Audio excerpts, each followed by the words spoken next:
आनंदमयी ने विनय से कहा, देखो माँ, मैं तुम्हें सत्य कहता हूँ, जब जब भी मैं मूर्ति को प्रणाम करता रहा हूँ तब तब मन ही मन मुझे ना जाने कैसी शर्म आती रही है। उस शर्म को मैंने छिपाए रखा है, बल्कि उल्टे मूर्ति पूजा के समर्थन में अच्छे अच्छे प्रबंध लिखता रहा हूँ। मगर सच्ची बात तुम्हें बता दूँ, जब भी मैंने प्रणाम किया है मेरे अंतःकरण ने गवाही नहीं दी। आनंदमयी, तेरा मन क्या इतना सीधा है? तू हर बात में कोई ना कोई बारीकी देखता है, इसलिए तेरे मन का खटका कभी मिटता नहीं। विनय ने कहा, बिल्कुल यही बात है, मेरी बुद्धि ज़्यादा सूक्ष्म है, तभी तो मैं विश्वास नहीं करता, वह भी बाल की खाल उतारने वाली दलीलों से साबित कर सकता हूँ। जैसी सुविधा होती है वैसे ही खुद को या दूसरे को बहला लेता हूँ। इतने दिन धर्म के बारे में जो कुछ तर्क मैं करता रहा हूँ वह धर्म की ओर से नहीं, गुट की ओर से करता रहा हूँ। आनंदमयी, जब धर्म की ओर सच्चा लगाव ना हो तब ऐसा ही होता है, तब धर्म भी वंश, इज्जत, रुपये पैसे की तरह अहंकार करने की सामग्री बन जाता है। विनय, हाँ, जब हम यह बात ही नहीं सोचते कि यह धर्म है, यही सोचकर लड़ते भिड़ते हैं कि यह हमारा धर्म है। अब तक मैंने भी यही किया है, फिर भी खुद को बिल्कुल भुलावे में डाल सका हूँ ऐसा नहीं है। जहाँ मेरा विश्वास नहीं होता वहाँ मैं भक्ति का ढोंग करता रहा हूँ। इस पर मैं बराबर अपने सामने ही शर्मिंदा होता रहा हूँ।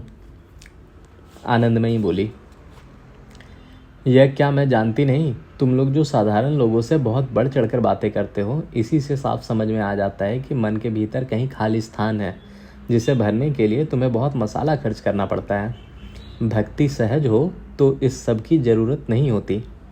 विनय ने कहा, तभी तो तुमसे पूछने आया हूँ कि जिसमें मैं विश्वास नहीं करता उसमें विश्वास जताना क्या उचित है? आनंदमयी ने कहा, सुनो जरा, यह भी कोई पूछने की बात है? विनय ने कहा, माँ, मैं कल ब्रह्म समाज में दीक्षा लूँगा। विस्मित होकर आनंदमयी ने कहा, वह क्यों विनय? दीक्षा लेने की ऐसी क्या ज़रूरत आ पड़ी? विनय ने कहा, क्यों ज़रूरत आ पड़ी? अब तक यही बात तो समझ रहा था। आनंदमयी ने पूछा, तेरे जो विश्वास है उन्हें लेकर क्या तू हम लोगों के समाज में नहीं रह सकता? विनय ने कहा, रहूँगा तो वह धोखा होगा। आनंदमयी बोली, धोखा किए बिना रहने का साहस नहीं है। समाज के लोग सताएंगे तो क्या उसे सहता हुआ नहीं रह सकेगा? विनय ने कहा, माँ, मैं अगर हिंदू समाज के मत पर नहीं चलता तो। आनंदमयी ने कहा, हिंदू समाज में जहाँ 333 करोड़ मत चल रहे हैं वहाँ तेरा ही मत भला क्यों चलेगा? विनय ने कहा, किंतु माँ, अगर हमारे समाज के लोग कहे कि तुम हिंदू नहीं हो तो क्या मैं ज़बरदस्ती कहूँगा कि मैं हिंदू हूँ? आनंदमयी, मुझे तो हमारे समाज के लोग किरिस्तान कहते हैं। मैं तो उनके काज कर्म में भी उनके साथ बैठती खाती नहीं, फिर भी उनके द्वारा मुझे किरिस्तान कहने से ही क्या यह बात मुझे मान लेनी होगी? यह तो मेरी समझ में नहीं आता। जिसे मैं उचित मानती हूँ उसके लिए भागकर कहीं जा छिपना मैं गलत समझती हूँ। विनय कुछ उत्तर देने जा रहा था कि आनंदमयी ने उसे अवकाश न देकर कहा, विनय, मैं तुझे बहस नहीं करने दूंगी। यह बहस की बात नहीं है, तू मुझसे कुछ छिपा नहीं सकता। मुझे तो साफ दिखाई देता है कि तू मेरे साथ बहस करने के बहाने ज़बरदस्ती अपने को भुलाने का प्रयत्न कर रहा है, लेकिन इतने बड़े महत्व के मामले में अपनी आंखों में यूँ धूल डालने की चेष्टा ना कर। सिर झुकाकर विनय ने कहा, लेकिन माँ, चिट्ठी लिखकर मैंने वचन दिया है कि कल मैं दीक्षा लूँगा। आनंदमयी ने कहा, यह नहीं हो सकता। अगर परेश बाबू को समझाकर कहेगा तो वे कभी जोर नहीं डालेंगे। विनय ने कहा, परेश बाबू का इस दीक्षा के लिए कोई जोर नहीं है, वे इस अनुष्ठान में योग नहीं देंगे। आनंदमयी ने कहा, तब तुझे कुछ भी सोचने की ज़रूरत नहीं है। विनय ने कहा, नहीं माँ, बात पक्की हो गई है, अब वापस नहीं हो सकती, किसी तरह नहीं। आनंदमयी ने पूछा, गोरा को बताया है? विनय ने कहा, गोरा से भेंट ही नहीं हुई। आनंदमयी ने कहा, क्यों, गोरा क्या कभी घर में नहीं है? विनय ने कहा, नहीं, सुना है सुचरिता के घर गया है। विस्मित होकर आनंदमयी ने कहा, वहाँ तो वह कल गया था। विनय ने कहा, आज भी गया है। इसी बीच आंगन में पालकी वालों की पुकार सुनाई दी। यह सोचकर कि आनंदमयी के कुटुंब की कोई स्त्रियां आई होंगी, विनय बाहर चला गया। ललिता ने आकर आनंदमयी को प्रणाम किया। आज आनंदमयी ने ललिता के आने की बात कल्पना में भी नहीं सोची थी। चकित होकर ललिता के चेहरे की ओर देखते ही उन्होंने समझ लिया कि विनय की दीक्षा के मामले को लेकर किसी मुश्किल में पड़कर वह उनके पास आई है। बात करना सरल बनाने के ख्याल से उन्होंने कहा, बेटी तुम आ गई, यह बहुत अच्छा हुआ। अभी अभी विनय यहाँ थे, कल वे तुम लोगों के समाज में दीक्षा लेंगे। अभी मेरे साथ यही बात हो रही थी। ललिता ने कहा, वे क्यों दीक्षा लेने जा रहे हैं, उन्हें क्या ज़रूरत है? अचंभे में आकर आनंदमयी ने कहा, ज़रूरत नहीं है बेटी। ललिता ने कहा, मुझे तो सोचकर भी कोई दिखाई नहीं देती। आनंदमयी ललिता का अभिप्राय ना समझ पाकर चुपचाप उसके चेहरे की ओर देखती रही। मुंह नीचा किए हुए ललिता ने कहा, अचानक इस ढंग से दीक्षा लेने जाना उनके लिए असम्मान की बात है। यह अपमान वे किसके लिए स्वीकार करने चले हैं? किस लिए? यह क्या ललिता नहीं जानती?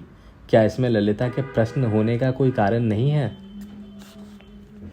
आनंदमयी ने कहा, कल ही दीक्षा का दिन है, उसने पक्का वचन दिया है, अब बदलने का अवकाश नहीं है। विनय ने तो ऐसा ही कहा था। अपनी दीप्त दृष्टि ललिता ने आनंदमयी के चेहरे पर टिकाकर कहा, इन सब मामलों में वचन देने का कोई मतलब नहीं है। अगर परिवर्तन जरूरी हो तो करना ही होगा। आनंदमयी ने कहा, बेटी तुम मुझसे लज्जा ना करो, मैं तुम्हें सारी बात बताती हूँ। मैं अब तक विनय को यही समझा रही थी कि उसका धर्म विश्वास चाहे जो हो, समाज को छोड़ना उसके लिए ठीक नहीं, जरूरी भी नहीं है। वह मुंह से चाहे जो कहता हो, किंतु वह खुद यह बात समझता हो, ऐसा भी नहीं लगता। लेकिन बेटी तुमसे तो उसके मन का भाव छिपा नहीं है। वह जरूर यही समझता है कि समाज छोड़े बिना तुम लोगों से उसका संबंध नहीं हो सकेगा। शर्म ना करो बेटी, मुझे ठीक ठीक बताओ, यह बात क्या सच नहीं? आनंदमयी के चेहरे की ओर आंखें उठाकर ललिता ने कहा, माँ तुमसे मैं कुछ भी नहीं छुपाऊंगी। मैं तुमसे साफ कहती हूँ, मैं यह सब नहीं मानती। बहुत अच्छी तरह मैंने सोचकर देखा है, ऐसा कभी नहीं हो सकता कि मनुष्य का जो भी धर्म विश्वास या समाज हो, उसे बिल्कुल छोड़कर ही दो मनुष्यों का परस्पर योग हो सकेगा। ऐसा हो तो हिंदू और क्रिस्तान में दोस्ती हो ही नहीं सकती। तब तो बड़ी बड़ी दीवारें खड़ी करके एक एक संप्रदाय को एक एक बाड़े में बंद कर देना ही ठीक है। आनंदमयी का चेहरा खिल उठा। उन्होंने कहा, आहा तुम्हारी बातें सुनकर बड़ी खुशी हो रही है बेटी। मैं भी तो यही बात कहती हूँ। एक व्यक्ति से दूसरे व्यक्ति का रूप गुण स्वभाव कुछ ना मिलने पर भी दोनों के मिलने में कोई बाधा नहीं होती। फिर मत के कारण ही क्यों बाधा हो? बेटी तुमने तो मुझे बचा लिया। मैं विनय के लिए बड़ी चिंतित थी। अपना सारा मन उसने तुम लोगों को सौंप दिया है, यह मैं जानती हूँ। तुम लोगों से उसके संबंध पर कहीं कोई विघ्न आया तो विनय उसे किसी तरह नहीं सह सकेगा। इसलिए उसे रोकना मुझे कितना खल रहा था, यह ईश्वर ही जानता है। उसका कितना बड़ा सौभाग्य है कि उसका इतना बड़ा संकट इतनी आसानी से टल जाए। यह छोटी बात नहीं है। अच्छा एक बात पूछूं, इस बारे में परेश बाबू से कोई बात नहीं हुई है? अपनी लज्जा दबाते हुए ललिता ने कहा, नहीं हुई, लेकिन मैं जानती हूँ वे ठीक ठीक समझेंगे। आनंदमयी ने कहा, यदि वही ना समझने वाले होते तो इतनी बुद्धि और मनोबल तुम और कहाँ से पाती? बेटी मैं जरा विनय को बुला लाऊं, तुम्हारा उससे अपने मुंह से बात कर लेना ठीक होगा। इस बीच मैं एक बात तुमसे कर लूं, विनय को मैं बचपन से देखती आ रही हूँ। वह ऐसा लड़का है कि उसके लिए तुम्हें चाहे जितना दुख स्वीकार करना पड़े, पर वह सब उसको सार्थक कर देगा, यह मैं दावे के साथ कह सकती हूँ। मैंने कई बार सोचा है वह कौन भाग्यवती होगी जो विनय को पाएगी। बीच बीच में कई संबंधों की बात आई है, पर मुझे कोई पसंद नहीं आया। लेकिन आज देख पा रही हूँ कि वह भी कुछ कम भाग्यवान नहीं है। इतना कहती हुई आनंदमयी ने ललिता की ठोड़ी चुकर चुम्बन लिया और फिर विनय को बुलवा भेजा। इसके बाद लक्ष्मिया को कमरे में छोड़कर वह ललिता के लिए जलपान लाने की बात कहकर वहां से चली गई। आज ललिता और विनय के मध्य संकोच की कोई गुंजाइश न थी। दोनों के जीवन पर जो एक समान संकट आन पड़ा था, उसी की चुनौती ने उनके परस्पर संबंध को सहज और गहरा कर दिया था। किसी आवेश का धुआं उनके बीच कोई रंगीन आवरण नहीं खड़ा कर रहा था। बिना किसी भूमिका के विनीत गंभीर भाव से चुपचाप और कुंठित हुए बिना यह बात उन्होंने स्वीकार कर ली कि दोनों के हृदय मिल गए हैं और उनके जीवन की धाराएं गंगा यमुना की तरह एक पुण्य तीर्थ पर मिलने के लिए बढ़ रही है। समाज ने उन दोनों को नहीं मिलाया, किसी संप्रदाय ने उन दोनों को नहीं मिलाया। उन दोनों का बंधन कोई कृत्रिम बंधन नहीं है। यह स्मरण करके दोनों ने अपने मिलन को एक ऐसे धर्म मिलन के रूप में अनुभव किया जिसका धर्म अत्यंत वृहत भाव से सरल है। जो किसी छोटी भाव बात को लेकर विवाद नहीं करता, जिसमें कोई पंचायती पंडित अड़ंगा नहीं लगा सकते। ललिता ने दीप्त चेहरे और आंखों से विनय की ओर देखते हुए कहा, आप अपने को छोटा करके और दीन होकर मुझे ग्रहण करने आएंगे, यह अपमान मैं नहीं सह सकूंगी। आप जहाँ हैं वहीं अविचलित रहे, यही मैं चाहती हूँ। विनय ने कहा, आप भी जहाँ आपकी प्रतिष्ठा है वहीं स्थिर रहे, आपको वहाँ से जरा भी हिलना नहीं होगा। प्रीति अगर प्रभेदों को ना सह सकती तो फिर दुनिया में कोई प्रभेद होता ही क्यों। लगभग 20 मिनट तक दोनों ने बहुत कुछ बातचीत हुई। इसका निचोड़ यही था, वे हिंदू है या ब्रह्म, इस प्रश्न को वे भूल गए। उनके मन में निष्कंप दीप शिखा की तरह यही बात स्थिर होने लगी कि वे दोनों मानव आत्माएं हैं। उपासना के बाद परेश बाबू अपने कमरे के सामने बरामदे में चुपचाप बैठे थे। सूर्य अभी अस्त हुआ था। इसी समय ललिता के साथ लेकर विनय वहां पहुंचा। परेश बाबू को प्रणाम करके उसने उनकी चरण रज ली। दोनों को इस ढंग से प्रवेश करते देखकर परेश बाबू कुछ चकित हुए। उन्हें बैठाने के लिए वहां और कुर्सियां ना थी, इसलिए वे बोले, चलो कमरे में चले। विनय ने कहा, नहीं, आप बैठे रहें। यह कहकर वह वहीं फर्श पर बैठ गया। उससे कुछ हटकर ललिता भी परेश बाबू के पैरों के पास बैठ गई। विनय ने कहा, हम दोनों एक साथ आपका आशीर्वाद लेने आए हैं, वही हमारे जीवन की सच्ची दीक्षा होगी। परेश बाबू विस्मित होकर उसके चेहरे की ओर देखते रहे। विनय बोला, बंधे बंधाए नियमों वाले समाज के संकल्प मैं ग्रहण नहीं करूंगा। हम दोनों के भविष्य विनय पूर्वक जिस दीक्षा के सच्चे बंधन में बन सकते हैं, वही दीक्षा आपका आशीर्वाद ही है। हम दोनों का हृदय भक्तिपूर्वक आप ही के चरणों में अर्पित हुआ है। हम लोगों के लिए जो भी मंगलमय है वह ईश्वर आपके हाथों से ही दिलाएंगे। थोड़ी देर परेश बाबू बिना कुछ बोले बैठे रहे। फिर उन्होंने कहा, विनय, तब तुम ब्रह्म नहीं होगे? विनय ने कहा, नहीं। परेश बाबू ने पूछा, तुम हिंदू समाज में ही रहना चाहते हो? विनय ने कहा, हाँ। परेश बाबू ने ललिता के चेहरे की ओर देखा। ललिता ने उनके मन का भाव समझकर कहा, बाबा, मेरा जो भी धर्म है वह मेरा है और बराबर रहेगा। मुझे असुविधा हो सकती है, कष्ट भी हो सकता है, लेकिन यह मैं किसी तरह नहीं मान सकती कि जिससे मेरा मत या मेरा आचरण भी नहीं मिलता, उन्हें पराया मानकर दूर रखे बिना मेरे धर्म में बाधा होगी। परेश बाबू चुप ही रहे। ललिता फिर बोली, पहले मुझे लगता था कि ब्रह्म समाज की एकमात्र दुनिया है और उसके बाहर जो कुछ है सब असत्य है। ब्रह्म समाज से अलग होना जैसे समुचित सत्य से ही अलग होना है, लेकिन इधर कुछ दिनों से मुझे यह विचार बिल्कुल निराधार लगा है। उदास भाव से परेश बाबू तनिक मुस्कुरा दिए। ललिता कहती गई, बाबा, मैं तुम्हें बता नहीं सकती कि मुझ में कितना बड़ा परिवर्तन हो गया है। ब्रह्म समाज में जिन लोगों को मैं देखती हूँ उनमें बहुतों के साथ मेरा धर्मस्थ एक होने पर भी मैं उनके साथ किसी तरह भी एक नहीं हूँ।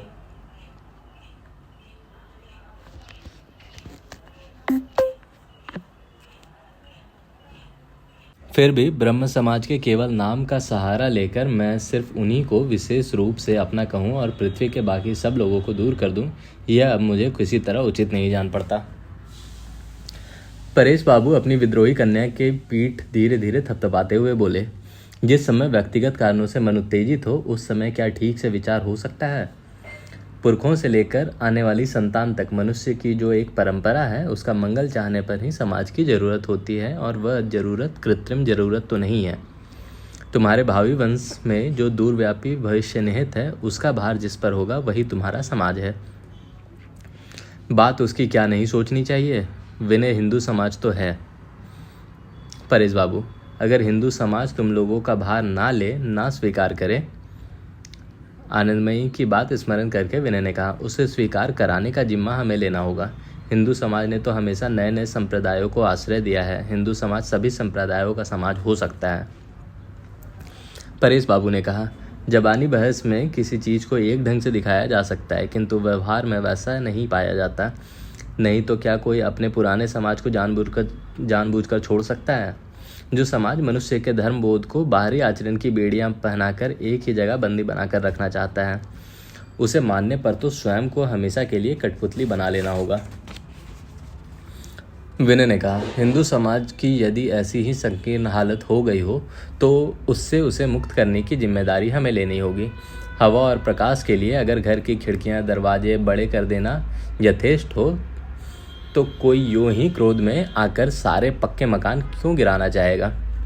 ललिता कह उठी, बाबा मेरी समझ में ये बातें नहीं आती। किसी समाज की उन्नति का जिम्मा लेने का मेरा कोई इरादा नहीं है, लेकिन चारों ओर से एक ऐसा अन्याय मुझे बेंध रहा है कि मेरा दम घुटने लगा है। यह सब सहकर मेरा सिर ऊंचा किए रहना मुझे किसी तरह या किसी भी कारण ठीक नहीं जान पड़ता। उचित अनुचित भी मैं अच्छी तरह नहीं समझ सकती, लेकिन बाबा यह मुझसे नहीं होता। स्निग्ध स्वर में परेश बाबू ने कहा, और कुछ समय लेना क्या अच्छा ना होगा? अभी तुम्हारा मन चंचल है।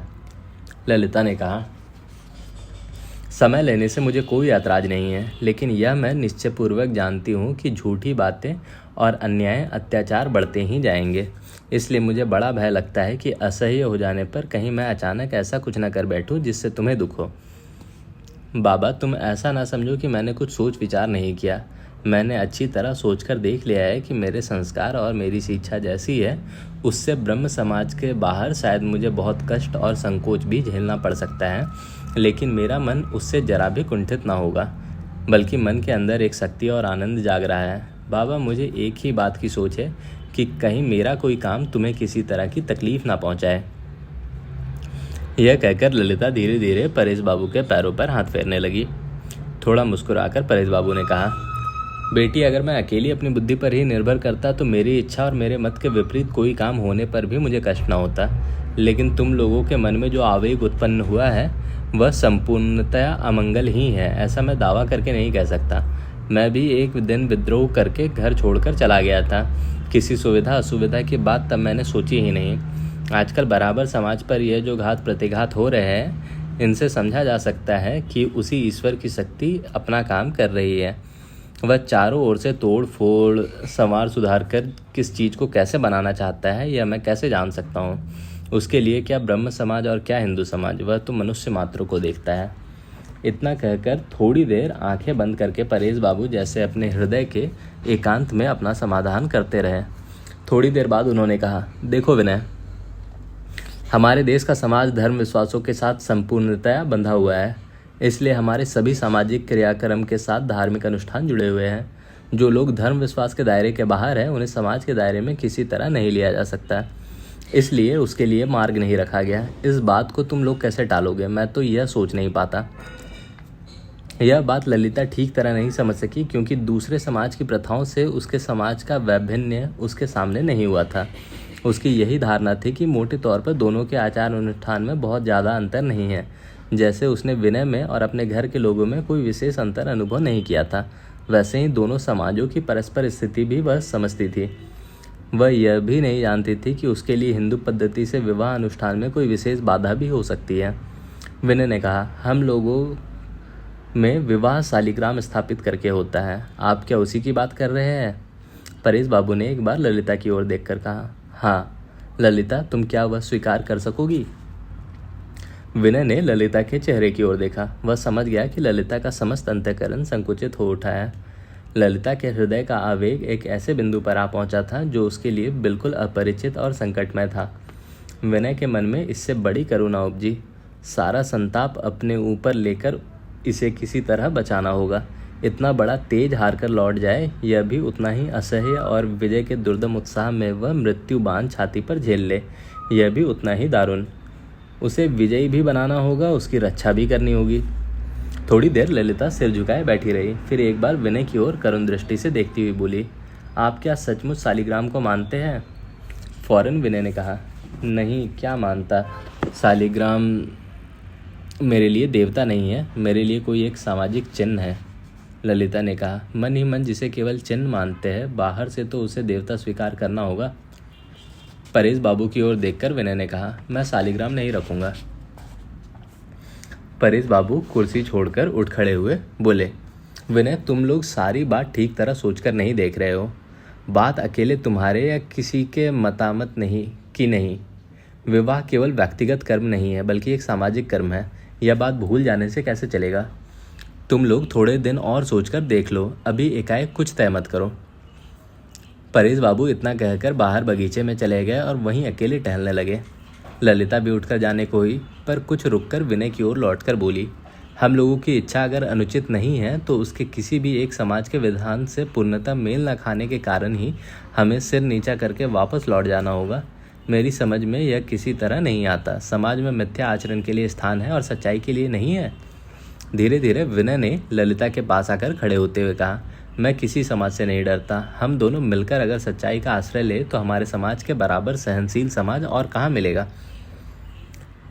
तभी वहां आंधी की तरह वरदा सुंदरी ने आकर कहा, विनय सुनती हूँ कि तुम दीक्षा नहीं लोगे। विनय बोला, मैं उपयुक्त गुरु से दीक्षा लूंगा, किसी समाज से नहीं। बहुत बिगड़कर वरदा सुंदरी ने कहा, तुम्हारे इस सब षड्यंत्र और धोखाधड़ी का अर्थ क्या है। दीक्षा लेने का बहाना करके 2 दिन तक मुझे और सारे ब्रह्म समाज को चक्कर में डालने का क्या आचरण था तुम्हारा।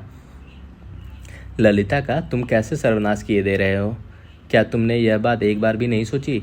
ललिता ने कहा, विनय बाबू के दीक्षा लेने पर तुम्हारे ब्रह्म समाज के सारे लोग तो सहमत नहीं हैं। अखबार में तो पढ़कर देख ही लिया। ऐसी दीक्षा लेने की ज़रूरत क्या है। वरदा सुंदरी ने कहा, दीक्षा के लिए बिना विवाह कैसे होगा। ललिता ने कहा, क्यों नहीं होगा। वरदा सुंदरी बोली, क्या हिंदू पद्धति से होगा। विनय ने कहा, वह भी हो सकता है। इसमें जो भी अड़चन है मैं उसे दूर कर दूंगा। वरदा सुंदरी के मुंह से थोड़ी देर कोई बात ही नहीं निकली। फिर उन्होंने रुंधे गले से कहा, विनय तुम जाओ, यहाँ से चले जाओ। इस घर में फिर कभी ना आना।